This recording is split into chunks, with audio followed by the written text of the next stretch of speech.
Hola, cage fighting connoisseurs. This is KidNativeBloodyElbow.com, joined once again by Zane Simon for the sixth round of UFC Brisbane Hunt versus Mir.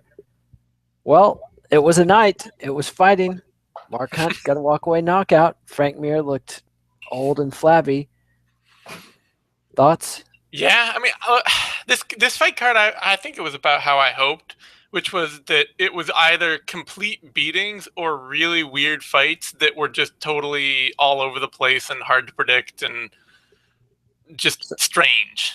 Yes, yes. It was a wild and wacky night of cage fighting all the way from Brisbane, Australia. Mark Hunt, 3 minutes and 1 second, all he needed to knock out Frank Mir. There really wasn't a ton of action in the fight. No, A lot of waddling around the stage and feeling out each other's range. as long as Mark Hunt wins, that's all I really cared about in that fight. And That's like, true. I've learned to love Frank Mir over time. I've really learned to respect him, and I you know, definitely respect him. I think he's great and fine and all that. But He's also a smarmy creep. watching Mark Hunt win a fight is the best thing. Yes, yes, especially with a walkaway knockout. Yeah. It's just really badass. Even if Frank Mir had landed the same punch and knocked Hunt out in the same fashion, it would not have been as badass. Not nearly. I mean, Hunt barely even looked at him after he landed that. Just looked long enough to shake his head and walk away. And that, Yep. I mean, who can even do that in MMA? Who is capable of that? There's nobody else. Nope, Mark Hunt, and he has been around forever. Dude's 38 years old, but in fight years, man, he's about a million. Isn't actually? I think Mark Hunt he's 41. 41. Were they tagging him as 38, or did I just fantabulate I think that? you may have been thinking of Frank Mir. Mir. Yeah, yeah, you're right. You're right. Yep. Mir's 36. Hunt is 41, about to turn 42. Good Lord. And this guy has been fighting both in mixed martial arts and cage fighting forever, since like the 20th century. 1999, he started his kickboxing career and racked up quite a kickboxing career. Yeah, I mean, he was a legit great kickboxer, not maybe like one of the amazing all-time greats, but he had a legit K1 tournament title, and Yep. he was a solid, talented kickboxer. Nobody out there is going to be like, oh, Mark Hunt wasn't a talented kickboxer. No. I mean, he beat Jerome LeBanner, Mike Bernardo, tons of people. And he won the K1 Grand Prix. And then in UFC and MMA, before he came to the UFC, he had a pretty mixed record in MMA. Yeah, he was kind of he was a pride showcase and kind of a joke. Yeah. Yep. And although he did once give Fedor Emelianenko a bit of a scare with a key lock of all things, but then once he came into the UFC, and he only came in because his contract with Pride forced the UFC to take him. They would not have taken him otherwise. But what a fateful deal that was. Reeled off a long streak of wins, culminating in a title shot against Fabricio Verdum in Mexico City. Short notice, didn't have much of a chance, high altitude, knocked out. Since then, trying to get back on track. And does this mean anything? No, I mean, I want it to. Mark Hunt is one of those guys that, like, I'm really Robbie Lawler and Mark Hunt are about the only two fighters that I'm willing to just totally be a complete mark for. So I want this to mean something. And heavyweight is weird as hell. So there's for a guy who hits as hard as he does, there's always a chance. But in the grand scheme of things, I think this just means that Frank Mir's not a top 5 anywhere close to being a top 5 guy these days, and Mark Hunt is on the borders of being a top 5 guy, but the break between being top 5 and being top 1, 2, or 3 is massive. Yes. Like, this same Mark Hunt had just about nothing for Stipe Miocic. No, he was slow. He was beaten to the punch almost every time. Had nothing. And yeah. So I feel terrible saying that, and I love Mark Hunt to death, but I want this to mean something. Like, it only means something in the way that, like, maybe if he fought JDS or something, or Overeem, he could just KO him, and suddenly we'd be all like, oh, Mark Hunt needs a title shot because he's the only guy who's got to win right now. Yes. Like, it could mean something in that way. Yes, and they could book themselves into that predicament. They've done similar things. And so that was your main event. And the co-main event, welterweight Neil Magny rode out a tough first round against Hector Lombard, and finally, and then beat the piss out of him in the second round in an act of sadism. The ref didn't stop the fight. Third round, Magny finally got the stoppage, 46 seconds in, knocked Hector Lombard out. Lombard, classic Lombard fight, except for the getting finished part, but fearsome in the first round, fades in the second and third. Yeah, I mean, Magny, he got shit kicked in the first round. I mean, He there sure are did. no two ways about that. He got absolutely beat to a putty. And the Except fact that at he the end of came it, out, yeah. yeah, at the end of it, Lombard was more tired than Magny. Yeah, I mean, credit to the ref for not stopping that and for seeing that Magny was all right. And I mean, then, obviously, maybe less credit to him for letting Lombard just take complete pummeling. But I guess if you're going to do it once, you might as well do it twice. Yeah, but boy, was that a lot of brain trauma to be absorbed, really for Yeah. no reason at all. Lombard was still basically out on his feet, very wobbly at the beginning of the third round. Yeah, I mean, and fair play to the ref for then stopping it the moment the third round it was apparent that Lombard could not continue. Yeah. It is what it is. I don't know. People are gonna make a big deal out of that from that ref, but frankly, MMA sees that kind of thing all the time, and that isn't the most egregious example I've ever seen in my life. No, no. And Hector Lombard is a tough guy, and Yeah. he's in Australia. He wants to get the chance to get a win in front of his home country fans. And boy, he got the chance and took quite a beating in progress. This is one of those fights, this is a classic diverging paths fight. Neil Magny is onward and upward from here. Hector Lombard down and out of contention at least. I mean, I will say though, that this is also one of those fights that it's going to feel a lot better for fans than it is as a real statement of Neil Magny's potential in the future. Because, like, basically, he faced a top of the division elite athlete and just got the piss kicked out of him and beat bell to bell for a round.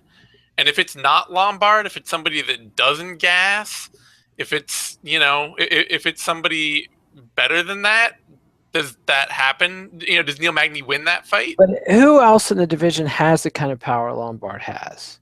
Robbie Lawler. Does he have that kind of power? I mean, the one punch crumbling power. I think he's got close to it. I just don't think he's got quite the power. Okay, but still, like, yeah, still he could. He's also a Neil Magny that got beat up for a round after a fight he was winning against Kelvin Gastelum. He was winning all that fight, and then suddenly started eating big shots and getting tagged hard.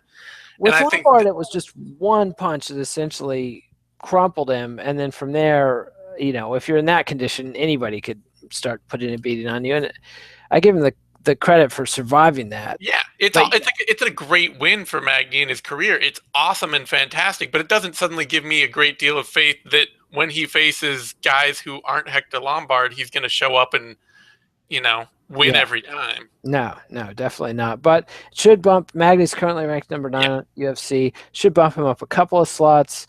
And really, you've got the top of the division with Lawler. You've got Rory McDonald and Stephen Thompson that are going to be fighting the number 1 and number 2 guy. You got Tyrone Woodley out there. Carlos Condit holding out for a rematch with the champ. Johnny Hendricks kind of sinking fast. Demian Maia not really going anywhere. What's up with Matt Brown? Is he out with an injury? Matt Brown, he's supposed to fight Demian Maia next, I believe. Brown and Maia are fighting, and so that'll clarify things. So Magny ought to at least jump up above Stun Gun Kim at number 8. Yeah, there are a few names in that welterweight list that don't really make much sense anymore.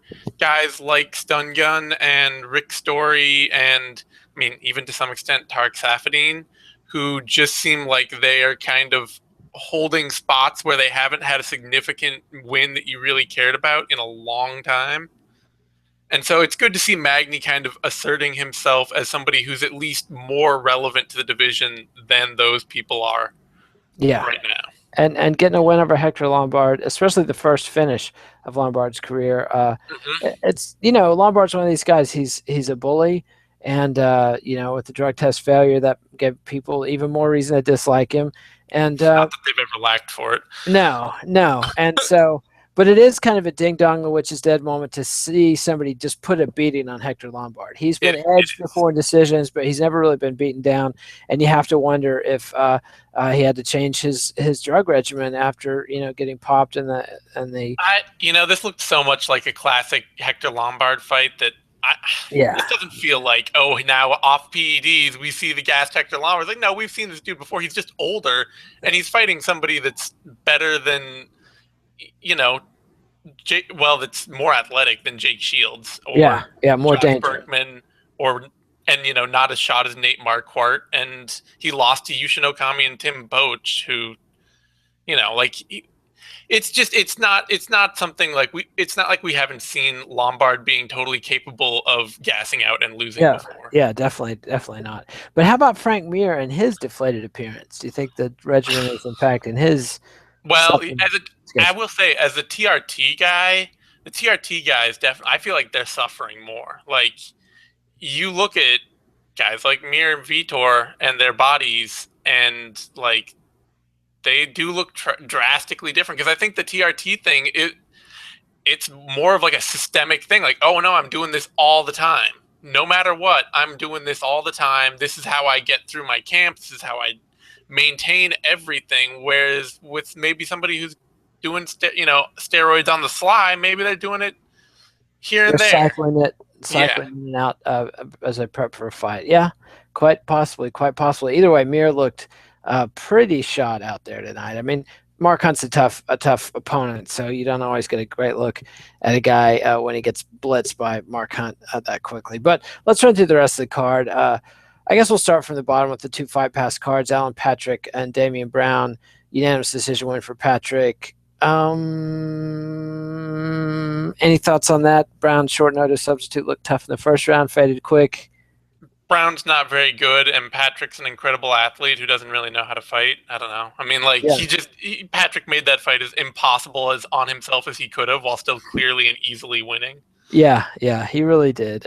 But the next fight, Ross Pearson and Chad Laprise at lightweight, split decision win for Pearson. I thought it was a pretty good kickboxing bout. A little Yeah, frustrating in that nobody was going for takedowns, and Laprise's corner telling him that the uppercut was there, and him not listening was pretty frustrating. yeah. I actually thought Laprise won the fight, I did frankly, too. but this is just one of those, like, you put a outfighter against an infighter who's not good at closing the distance and who has way more experience, and you just get this weird sort of points kickboxing battle that never quite closes range. That was kind of, it just never got above a simmer, and No, whatever. I mean, although it was both a guys tasty just, simmer. They were throwing some sweet combos yeah, and it moving was a well. nice simmer. It was good, and they have clean technique, and it's not terrible to watch, but it's also kind of, it feels like a fight for two guys that are kind of treading water. Yeah, and that was definitely more of a sparring match than a brawl. All right, so then moving on to the Fox Sports One card, you had welterweight Viscardi Andrade get a unanimous decision win over Richard Walsh. Any thoughts? Nah, people. Yeah, I like Walsh, but all he can do is brawl in the pocket, and anytime the fight gets taken anywhere outside of the pocket, he loses. So yeah, and that's pretty much the story there. And then women's bantamweights, Leslie Smith dominated Rin Nakai en route to a unanimous decision, although two judges did give Nakai a round. Basically, I wouldn't say she dominated. She won, but this well, is she like was beating her up on the feet, and then she was, but she was also throwing and missing a lot of shots that the commentary was like, "Oh, you see that sweet combination?" And just like she didn't land any of that. it's true. It's true. And And Nakai did look very good when she was in top position. Nakai is just one of those fighters that's like both way better and way worse than she looks. Like, you see her do this awesome stuff. You look at her record and you're like, okay, maybe she has some legit skill. And then you see her in a fight like at range and you're like, okay, no, she can't fight at all. But no. she can do just enough to be an incredibly tough out for just about anyone. Yeah. And Yes. she, like, I would not have been surprised if Nakai had gotten a whole scorecard in that fight. Like, If a judge had given her the decision, if in yeah, Tokyo maybe, but not in Australia, and so she lost, Yeah. unanimous decision, and lost all 3 rounds on one judge's cards. And that brings us to featherweight. Dan Hooker submitting Mark Edeva, minute 24, guillotine choke. Edeva just got kind of too aggressive with his single leg takedown attempt. Yeah, Ediva's a good range striker who came off of the Filipino scene where he was a plus wrestler and grappler for that MMA scene. And so he still kind of feels like, hey, I can wrestle and grapple in the UFC, and No, he you can't. can't. Yeah. He's a good range striker, but he just decided, oh, okay, I'll just run in and try and take Hooker down and work him on the ground, and he immediately got submitted. Yeah, yeah. And so good performance from Hooker, disappointing for Edeva. And then that gets us to welterweight. Alan Jouban defeated Brendan Riley with the first TKO of the evening, first round, 2 minutes, 15 seconds. Not much to say about that. Really a classic ass beating. Yeah, it's always nice when you. I mean, it's not nice. I feel bad saying this, but when you see an underdog get booked in a fight where you're like, wow, that dude's gonna get his ass kicked, and then he does. There's a certain like reassurance that the world is as it should be, that Exactly. everything is in its place and makes sense. And that was this fight. This was just like Brendan O'Reilly has zero chance of winning against Alan Jouban, and Alan Jouban just beat him like a rented mule. Yep, yep. It was brutal but effective and good performance from Japan, and gutsy performance from O'Reilly just to get in the cage. All right, then you had the main card opened up with women's strawweight. Beck Rawlings defeated Sohee Ham, unanimous decision. That was a pretty game fight actually Yep. from Ham. It was a really razor close fight. I scored it for Ham. A lot of other people did, but it's not a fight worth arguing about in terms of like who might have won or lost. Every round was super close. Rollins actually looked like she'd improved her technical boxing game a lot. She hasn't improved Yes. her cardio, which is still a huge problem, but her boxing's improved. She did a lot to land good power shots. And then late, Ham just couldn't get off the fence to find any range and to do any work while Rollins was tired. So it is what Yep. it is. Yep. Yep. Not a critical bout. All right. Then you had light heavyweight Steve Bossy, the hockey enforcer, surprised me and James Tahuna, knocking out Tahuna in 52 seconds. Sweet little punch. Yeah, Connor and I called this one to a T. I had people telling me I was absolutely fucking nuts before this fight on Twitter when I was like, you know what, Steve Bossy's probably going to knock James Tuna out in the first round. And it, I hate to say it, but like Kahuna, like Mark Hunt, he's been fighting since 2003. And unlike Mark Hunt, he does not have Mark Hunt's knack for steely chinness. No, no. The neck's just not as thick. Yeah, and so you put a power puncher with a weak chin against a power puncher without a lot of cage wear on him, and whose only reasonable knockout loss. He gassed out and got TKO'd early in his career, but his only knockout loss otherwise is by getting kicked as hard as he could right in the side of the head. It's not that hard to just pick the guy whose chin is probably fresher to knock out the guy whose chin Yep. is probably glass. Although Tahuna didn't get even a chance to touch Bossy's chin. Nope. It seems like the first time they made contact, that was that. So good performance from Bossy, fun fight. It is what it is. Then you had middleweight Dan Kelly beat Antonio Carlos Jr. TKO in the third round. It was all Jr. in the first round. Yep. The rest of the fight was all Dan Kelly. Well, I thought Carlos Jr. pretty clearly took a 10-9 in round two. I thought that he won that round. Dan Kelly rallied back in that round and started to gain some momentum, but he still was, by the third round, it was, you have to finish this fight or you will clearly have lost it on all the judges' scorecards. And then he got kicked in the crotch and took that as like a horrible personal affront from this young upstart who was on his lawn and, parking on his grass and ruining the grass, putting tire tracks in it. Just, no respect at all. And he just turned on Carlos Jr. Like, man, it was glorious I feel terrible because middleweight just lost one of its best prospects out there, or didn't lose. I think he can come back. I mean, he can come back. They just got to, Antonio Carlos Jr. just hit a wall he was not supposed to hit. This was supposed to be an easy, clean, the first round win for him. Yeah, he was supposed to dominate the way he dominated the first round all the way through. So, back to the drawing board should be a good lesson for the kid and a big win for Dan Kelly, although it doesn't really take him anywhere. Yeah. win of his career. I mean, Yeah, that's the kind of thing that Dan Kelly should take with him for the rest of his life, because getting that kind of win in front of your home crowd when everybody is sure you're going to lose, yeah, that's a serious, man. It wasn't luck either. It wasn't like, oh, he just got lucky. He actually like turned it on and just took him down and beat the, dominated. He yeah, just utterly dominated. So, great and fight. then you had a pretty scrappy fight between lightweights, Jake Matthews and Johnny Case. Matthews took it by submission in the third round, pretty late in the third round. It was the body kicks I thought that made the difference, but Case was gutsy. I mean, and was landing sharp shots, and Matthews knew he was going to fight the whole time.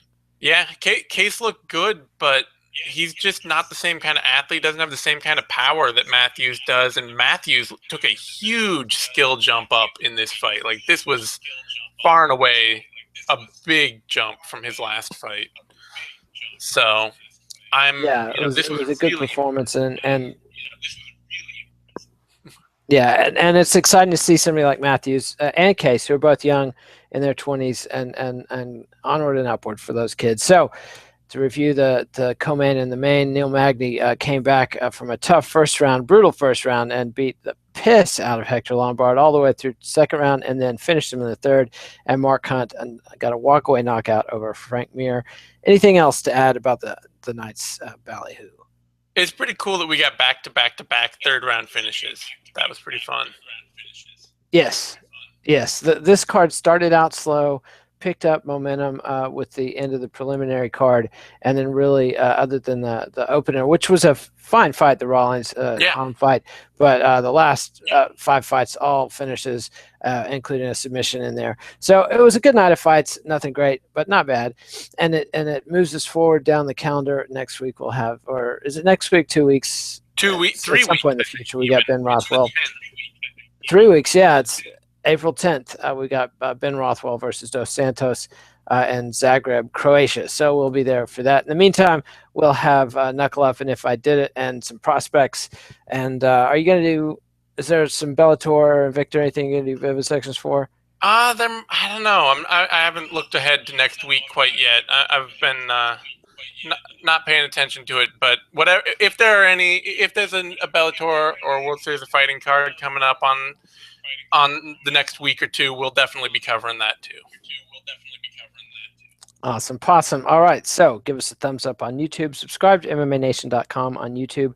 Subscribe to MMA Nation on iTunes or SoundCloud.